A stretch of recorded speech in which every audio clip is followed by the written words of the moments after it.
happy Wednesday, happy hump day. I'm so glad to be here. I know for a lot of you, this is kind of you're in an anxious time, a stressful time, but hopefully we're going to give you some answers today. Just to remind people, I am Patricia Love. I am your rah-rah coach. I am a motivational and empowerment coach for women. And you can go to my patricialove.com to check out my blog. But I also going to have a great guest today because you know what today is? Today is Rah Rah Wednesdays. Woo! Yeah, baby. You know what? You got to have a little fun. And some people are probably saying, oh my God, she's having so much fun. But, you know, in these heavy days, we've got to learn to be just a little lighter sometimes because we've got to get through it. And sometimes it's all about smiles and happiness. But right now, and she's been sitting here just so beautiful. We have a fabulous guest next to me, and her name is Stacy Mackinnon, and I'm going to give you just a little bit of rundown on her, and then we're going to ask her to tell a little bit about herself. So, Stacy is an empowerment coach, traveling nurse, and philanthropist. Stacy empowers women to break down barriers and boost confidence so they align with their authentic selves, design and live the life they dream of, and reach their greatest potential. Well, I love that, Stacy. Welcome, I'm so happy you're here. Thank you. I'm honored to be here. I have so much fun with you. So this is going to be great. And I thank you for having me on. You're welcome. Well, tell us just a little bit because and there might be some people jumping on and asking some questions, but tell us just a little bit of maybe your background, your story. I know I gave a little bit of your bio, but just tell a little bit about yourself. And then we're going to kind of talk about taming anxiety and fear, because I know a lot of people want to get into that. Sure. Well, I was always that girl growing up who felt like I had to keep doing more. You know, it's the not good enough thing we all suffer from. So I got 2 university degrees trying to chase getting the good grades, the accolades and a great career, and then getting these great relationships and seeing that none of this really brought the fulfillment that I was looking for. And so in my career with coaching people living with diabetes, we work on the mindset to thrive in life despite having a lifelong disease. And it really just opened my eyes, as well as my own personal growth, as to what we really need to thrive in life despite having. Sorry about that. That's all right. We got a double whammy going here. Facebook feedback. It's all along, it's always in our minds. It's our minds that's our greatest enemy or our greatest companion. And it wasn't until the death of my cousin, she took her own life, when I decided enough is enough. That could be anyone who's going down the wrong path, or right. The dark hole of our own thoughts and our own mindset. And that's really what inspired me to move forward and to work with women, because I don't want to see other women go down the path that she did and have the struggles and the darkness that she did. So that's kind of the background of what moved me forward from my nursing career into becoming more like a mindset practitioner. That's awesome. And I love the fact that you're a nurse too. I mean, that background, because I think you like you mentioned, you educate, right, women on diabetes. And what made you choose that particular? Because right now, because we do have sickness and diabetes, of course, right now, a lot of people who have that ailment, they're more, they're in that level of, being concerned. Higher risk. Yeah. I had a family member and a really great friend, and I dated someone for 12 years that lived with diabetes. And so my interest just stemmed from an early age. And so that it took me on. I was pre-med in university and then decided to go into nursing and then specializing in diabetes education. And I've never looked back, because it brings that connection with people too, versus, like hospital right. work. So yeah. Yeah, I think that's awesome. And so what are you seeing right now? Because your background is nursing and education and coaching, and you live in Canada, right? And I live in Washington State, which is the hot spot here of where a lot of things started too. So what are you seeing and feeling with people in Canada?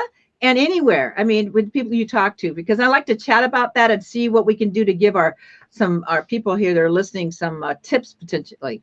Right. I think we're seeing a lot of what you're probably witnessing in the States as well.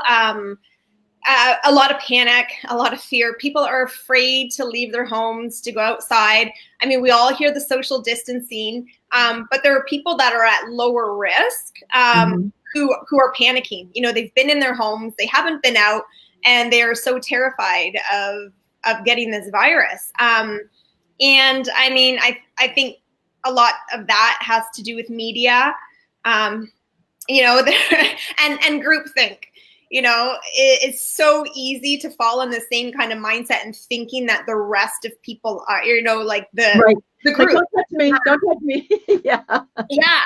Right. And when you get into that mindset of fear, you cannot rationally, logically think and make clear-headed decisions.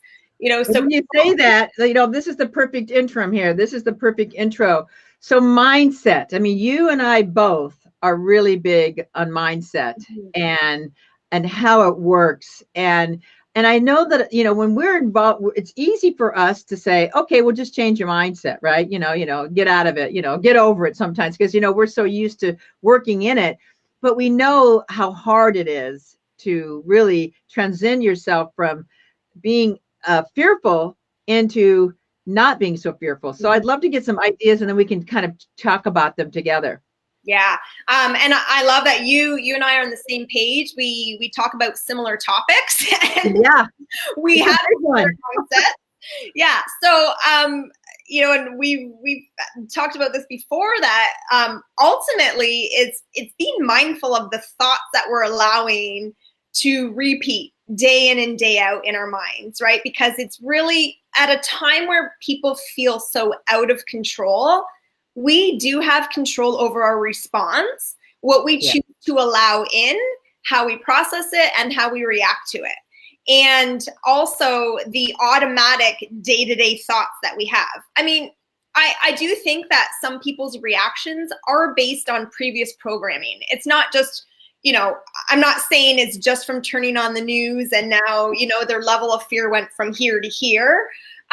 People have a type of response that's already innately in them anyways. It's part of their character, or their, you know, well, I think we get triggered, right? We get triggered. I mean, I know I get triggered, and I think a lot of it is we have to really start being aware of that trigger. So then we can react to it. So it's almost like I talk about acknowledging things a lot. And we really have to understand and learn to really be aware of what we're thinking, right? As much as possible. And a lot of times that's just stopping and getting off the hamster wheel. And so in some ways, I mean, this is a major crisis, obviously, but this is also, I like to believe it's an opportunity to really get to know ourselves and what we're thinking, because I know that I've been triggered from the, you know, years ago being fearful. And a lot of it was because I didn't maybe think I was actually good enough. And so that's fearful right there, because I'm not good enough to handle this. Because good enough or worthiness is not just with a relationships necessarily. It's with anything. It's like, I'm not good enough to handle this. I'm not good enough to get on video. I'm not worthy enough to talk to people like this or whatever. There's all kinds, and those are all just different types of fears, right? And so I think a lot of that gets triggered. So we kind of want to go into cocoon. You know, we kind of like, oh no, I think I'm just gonna go under my bed and put over the covers over my head. And you know, sometimes that works for, you know, an hour or two, right? Because then it's like, you know, I've done that myself. You know, where it's like, I just want to do this, but then we have to come out. And I think a lot of it stems from, like you mentioned just a few minutes ago, when you are not in control of something like this, what's going on, we don't have control over, right? But we do have control over us. And I think people ask me like, well, how do I get control over myself? And correct me if I'm wrong here, but I think a lot of it is creating a plan, writing it down. Because then it's like I can control, like I'm, you know, writing it down, like, okay, well, that's what I'm thinking about. Because a lot of times we go into this warp for like a tunnel Mm-hmm. And we can't seem to get out of it. So it's an uncontrolling thing. And so your brain is going so fast. I like to call it monkey brain. Yeah. A lot of times we just have to refocus that. And sometimes when we create a plan or try to create a plan, like, okay, now how am I going to get out of this? What else can I do? So talk to me a little bit about that. I mean, am I kind of way off here? I just thought of that, by the way. Yeah, well, you're a great thinker on the spot. No. Absolutely. I think the more prepared you can be, the better off, right? Though sometimes so we have two sides to our brain. We have the rational, logical, and we have the emotional, and they can't function together. So sometimes, I mean, the plan is the rational, logical. If emotion takes away from us and skyrockets, you know, it's going to be that much more difficult to get back to the rational plan. You know, we can set a plan, but then get carried away with emotion. And then what? Well, then it's recognizing and stopping ourselves in that moment. And like you said, being mindful. What are we thinking? One little aside is that our reactionary and our behavior and our response can also be learned. You know, maybe we learned this is how a parent when we were young dealt with stressful times. And it's just, you know, again, it's kind of imprinted in us. It's in our nervous system. Our nervous systems respond automatically before we can even think. Right. And but if people can just take the time to stop themselves, and that's where you can stop that cycle, you know, like you said, that cycle from going and going. Yeah. Because I think what we do have, which is a lot of people talk about, is that we have that when things go wrong, we have that immediate flight and, you know, fight and flight or whatever the flight and flight. Yeah, whatever that is. Yeah. Fight and flight, you know, trying to like, and get out of there or whatever. And that's, you know, and there's good fear and there's obviously bad fear. Obviously, if it's fear of, you know, of endangering your own body. But I agree that it's not as easy to do as stop, because I think people have been on the hamster wheel for so long. And this is why it's interesting. I'm seeing it, people like on videos and doing some different things that, you know, at first are like, what am I going to do in isolation? What am I going to do? What am I going to talk about? And I'm seeing after a day or two, I'm seeing people starting to get creative. I would actually consider that kind of they're stopping, right? Yeah. They're actually stopping and thinking. And then there's this like virtual dance going on right now because they got so bored that they said, well, let's just do something to get rid of this adrenaline. Yeah. You know what? And that's just being creative, right? It's just starting to be creative and stopping and really thinking, what can I do? Okay, so this is what it is. All right, now what? You know, and then start writing things out and writing things down. And you'd be surprised how the brain can actually be so creative and start thinking outside the box for you. Absolutely. You just have to allow it. Allow it. And, you know, I believe that, you know, in order to be able to access that part of the brain to do that, it can't be flooded with stress hormones. Oh, exactly. Yeah. It's like, if you want to, your mind can work for you in such a great, positive, creative way, but you have to be in a state where it can do that. And I was just saying to a friend, sorry if this seems a little off tangent, but trying to tie it in together. Yeah. Today I was saying, you know, how often do we get a chance to stay home from work and to have time? And, you know, this is something everybody wishes for. And now that we have it, people are panicking. I know. It's like, how many times have I heard, gosh, I just wish I could stay home more and have more time with the family. Yeah. You know, and guess what? Your wish is my command. You know, you asked the universe and it answered. You know? It answered. It might not be the way we hoped it to answer. You know, could have been in off on some beautiful vacation and whatever it might be. But that's where we change our mindset and look at it from a different perspective. And the way I like to look at it is, if you imagine like a circle or, you know, like a sphere. So it's a 3D sphere.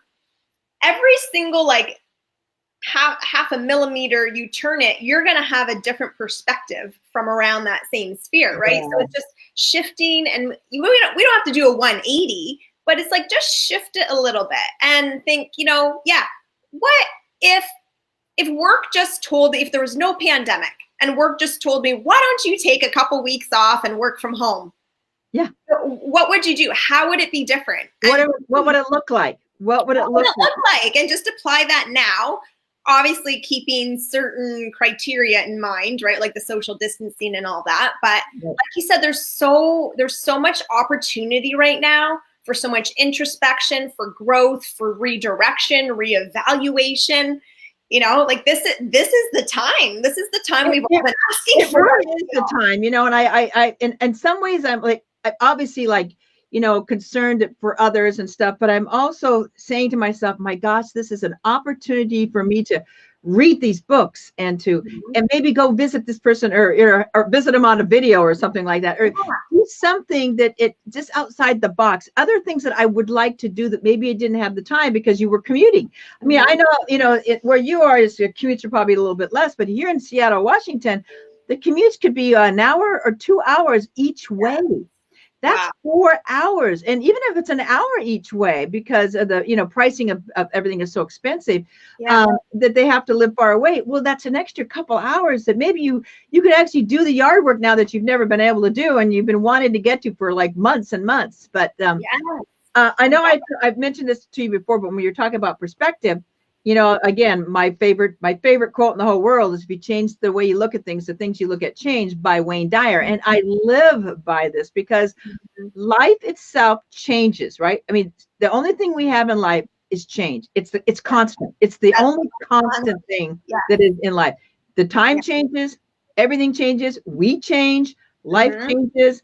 And I had to learn about 10 years ago or so to start really embracing that, embracing change, because I know a lot of people are very, they put up their hand like, I don't want to change. I'm very comfortable right where I'm at. But change is what makes you grow.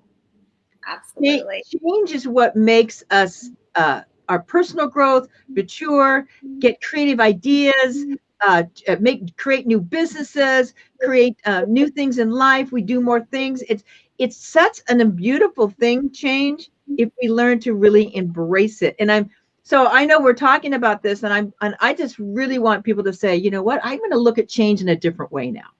Yeah. Because now they don't really have a choice, or we don't have choices. So we have to figure out other ways to do things. Look at how I'm so grateful. I mean, we have live streaming. We have internet. What would we have done 25 years ago? We couldn't be doing this. Yeah. So there's a lot of people that actually can. I mean, yes, it's just a disruption, change their lives, but they could do, you know, online stuff. So it's in some ways it's good. At least we have a potential portion of the world being able to work on certain things, and then of course we have to work and help the others that aren't as fortunate. But you know, I just had to look at this in a different way. And again, stopping the monkey brain. And I'm going to ask you this question. I have a couple ideas, but do you have any ideas of how people can stop the monkey brain? That they're swimming around like, I'm so scared, I'm fearful, and their brain's going like, bah, you know? Yeah, sure. I think number one is probably turn the news off for a little while. You know, like we don't need a minute to minute play of what's going on. Like even I haven't had it on in like, I think almost 3 days now. And I feel good. I'm actually on home quarantine right now. Cause like you said, I live in Canada, but I was in Florida. So I have one more week to go, less than a week to go. And I haven't turned the news on. I'm like, I'm here on my own. I don't care. I'm getting my stuff done. And but it's you know, not associating with people who are doom and gloom and all negative, because again, it's going to group think is so powerful, and it's going to suck you in, and you're not going to feel good because you're going to get scared. But also, like you said, with the energy, the adrenaline, all these stress hormones that are being released in our bodies, create this atmosphere within us, and that energy's got to be released. So I think body movement of some sort, you know, get it out, like get it out physically. You know what, I want to ask you about this because this is so important. And I think that this is something well, a lot of us as coaches try to talk about this, but it's something I think the masses really, really need to understand. And right now we're in a bodily crisis. I mean, besides having to stop work and everything, but I mean, physical, like getting sick crisis. Mm-hmm. And we have to really understand that the body and the mind go together. Absolutely. That they flow together. And when our mind is actually healthy and we can, stop the chaos in it, then our body, actually the immune system, I believe, and you're a nurse and I'm not, but I believe that the immune system works better. Mm-hmm. Because you don't have those stress things that people, and because, I mean, it's been pretty scientifically found that if you read a lot of these journals, that stress can cause sickness. Mm-hmm. Stress can cause all kinds of things. And so for me, the mindset is almost more important than the body, because it needs to go together. You need to work, you need to move out, you need to eat correctly. Yeah. But just to be able to get my mind in the right place so that everything else will fall into place. Absolutely. Yeah. That you cannot separate the mind from the body, and one is affecting the other. So stress in the mind, stress on the body. Stress on the body is weakened immune system. You're more susceptible to becoming sick. So it's almost like you're creating the conditions you're fearful of. You know what? That's so true, because what do they always say? If you think it, you'll start to believe it, and then it starts to happen. Mm-hmm. And it's one of those things that if we can get people, as we're talking to the audience, I'm just asking the audience to stop. Just to stop. And I think I use this when I get anxious, because there's been times when I feel myself, everything's bubbling up inside, and it's like, oh, there it goes. Monkey brain is going crazy. That I do one thing to start with, and that is I do like this thing is called the 21-second breath, which I'm sucking in my breath for 7 seconds in a real slow, and then I'm holding it for like 7 seconds, and then I blow it out really slow for 7 seconds. And it really just, brings the whole blood pressure down, because I've actually tested it, because I have a Fitbit on, and I can see that it dropped from 120 down to 70, but and it's like, yes. And then I can begin to think. Mm-hmm. So that's a great suggestion for, a great tool for people out there that are feeling really overwhelmed right now, that just stop and take a breath and keep doing it until you, it's almost like, remember we used to do it. I don't see many people doing it anymore. Remember when the doctors, people were having panic attacks, they tell them to get a bag. And paper bag. Yeah. Well, that was carbon dioxide and shutting off the oxygen. Yeah, the deep breathing, I think, is better. It's probably better. Yeah. That you're getting more oxygen, and you're bringing more oxygen and nutrient and circulation, oxygen to all of your organs too. But there's also, I kind of just briefly mentioned the nervous system, but the nervous system, that's the fight or flight response that we have to stress. It can be calmed, and the deep breathing, slow breathing is what activates part of the nervous system that calms us. Oh, and it's located above your diaphragm. So that's part of why it works. It's not just increased oxygen, it's activating a part, it's called the vagus nerve, the ventral vagus nerve, ventral just meaning above.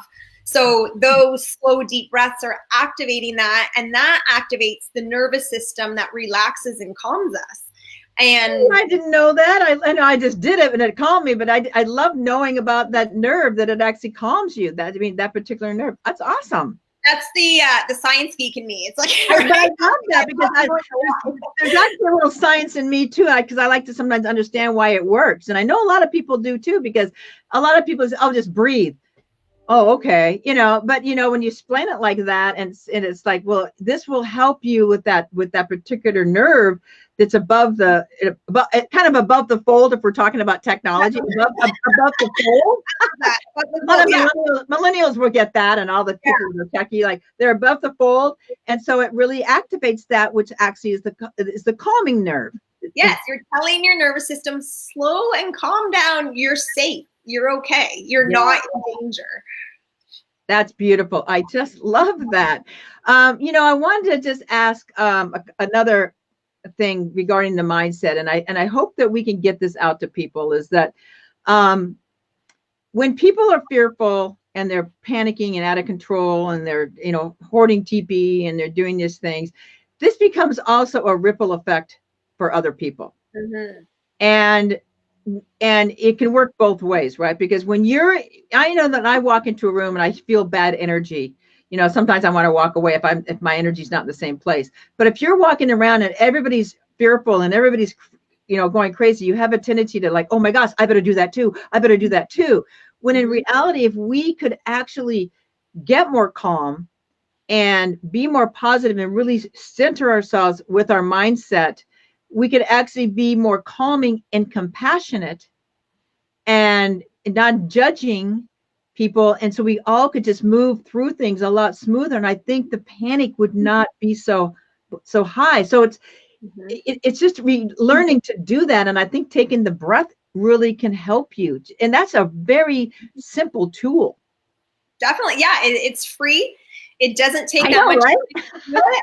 You can just do it for a couple minutes and really notice an impact. Like you notice a significant difference on the way that you feel.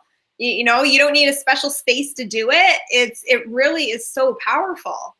It really is, because I do it all the time, because I actually have learned to control a lot of my thoughts, because I get triggered on things, and I've learned to say like, okay, something's triggering me here. Let me just think about that for a second. And then like you think about it and go, okay. And then, but my blood pressure might be up, and I definitely I do these breaths all the time.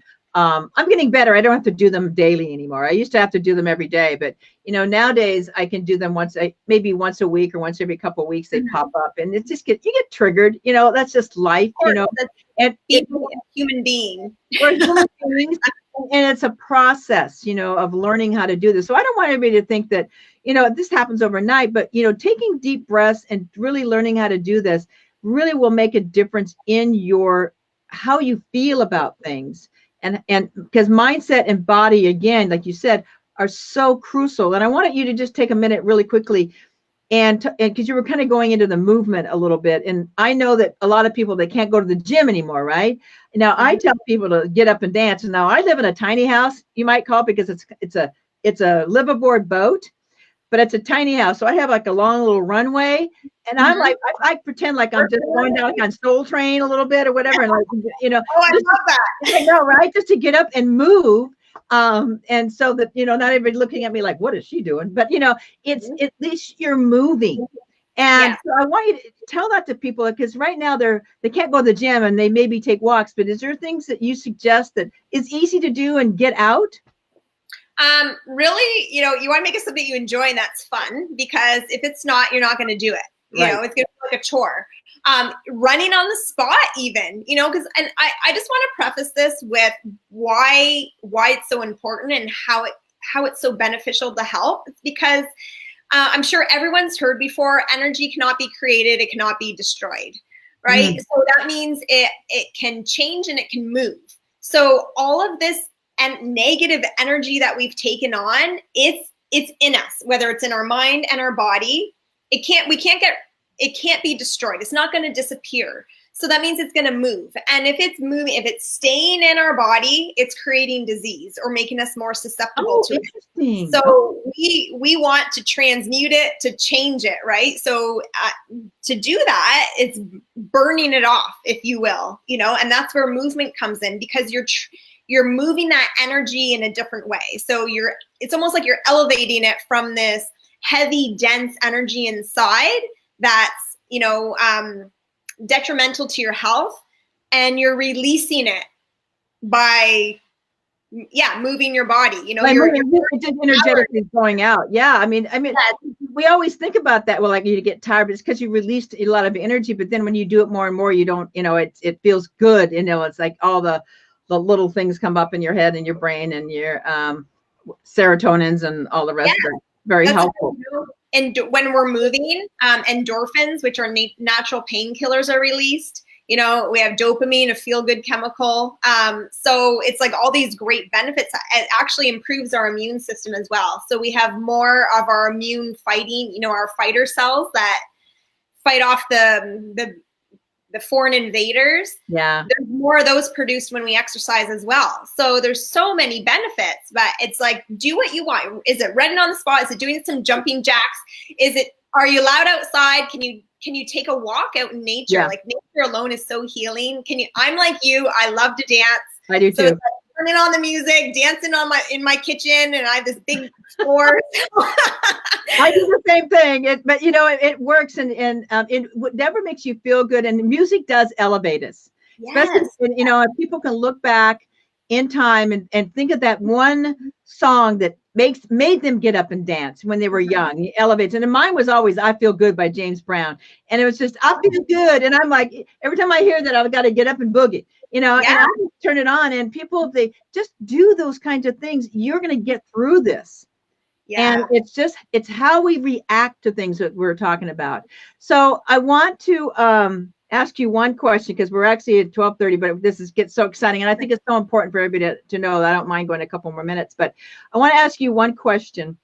Is if you were stuck in an elevator with somebody, okay, dead or alive, all right, for 15 or 20 minutes, who would it be and what would you ask them? Oh gosh, this is a good one. Yeah, these are the types of things I never really think about. Oh, geez. Everybody always comes up with something. Yeah, how much time do I have? I love Lisa Nichols. Oh yes, okay. I love her energy. When I've seen her speak live, I had chills up my body. So, and she's still alive, thankfully. Yes, I know her. Yeah, Yeah, I would just, what would I ask? So it would be her, and what would I ask her? Can she be my mentor? That's a good question. It could be a question, or it's any question you want. Yeah, because you would like her to mentor you. That's fine. So, I know a lot of her story, and I've followed her for several years, so I know a lot of her teachings. But I guess I would, I'd probably ask, in times like this, in times of her downest, lowest, darkest moment, what's the number one thing that really lifts her out of that dark pit, that dark hole? Yeah. And that's what I'd ask. So yeah, because a lot of people are in a dark pit right now, but we just need to get a control of our minds, breathe, and just really realize that you do have control over you. We don't have the control over the outside life in the world right now, but we do have control of how we react and what we do. So, Stacy, do you have any last minute things you'd like to tell the people? Yeah, just one quick other little thing is that when, usually our minds, and this is where we talked about being mindful of what the thoughts are that are going on in your head, because we're usually not in the present moment. We're either in the past, and that's where our triggers come from, or we're future thought and we're worrying about something in the future. Like if you really, really tune in and say, okay, in the here and now, am I at danger? Am I in danger? Am I at risk? What's going on right now in this moment? I think that can be calming as well, because you'll see, well, I'm in my home, with or without my family. I have food in the fridge. I'm not infected. My health is okay. I'm good. Like this is the present moment. I don't need to be worrying about tomorrow or the next day or the next. And I don't need to be worrying about, triggers take a little bit more work, right? Because triggers from the past are more from, our beliefs that we got to dig a little bit. But just the more you can be in the present moment, the more likely you're able to kind of stop that monkey brain, or really prove to yourself that you're okay.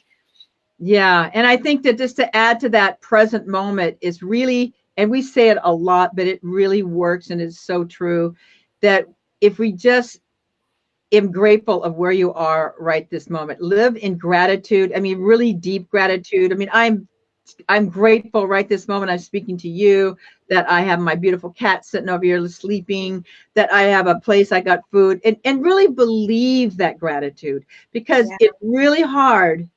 In fact, I believe it's almost impossible when you are so in gratitude. You can't be fearful, because you have something, and there's always somebody else that has so much less. Yes, in situations. So I think that's so true. So Stacy, how can anybody get a hold of you if they want to give you a holler, or they want to find out more about you? Where's the best place to get a hold of you? They could either follow me, on my Facebook page, which is Clearly Confident One, I do have a private Facebook group that they can find from that page. Email me at Stacy Mac. That's with an EY and MACK.com. Or Instagram, Stacy Mac1, private message me, either or. And if they need any of this information, please feel free to And I'll put that information up in the, when we're done with this, I'll put that up in the video also so people can get a hold of you. So anyway, guys, I am just thrilled to have been able to have Stacy here today. This was really great. I want everybody to really feel, just really, be present, be calm, breathe. We are all in this together. This is not only is community, but nation and world. And so we are all in it together. And I know that I want to support and help anybody that I can. And I'm just grateful to Stacy that we could chat today, because I think there's going to be some people that got a few tips out of this and they take away, and hopefully they'll be a little bit less fearful and they can move forward and enjoy this beautiful time that they have with their loved ones or even themselves, and get to read an extra book.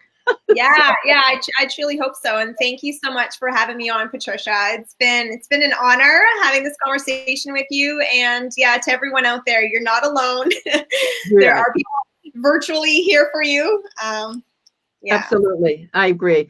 All right. Awesome. All right, guys, you guys have an awesome time. I am Patricia Love, the Rah Rah Coach, and you can go to patricialove.com, check out my blog, or get in contact me with Patricia Love. Get in touch. Anyway, guys, talk to you soon. I'll see you next week on Rah Rah Wednesdays. Talk to you later, and go out and make somebody smile. Bye.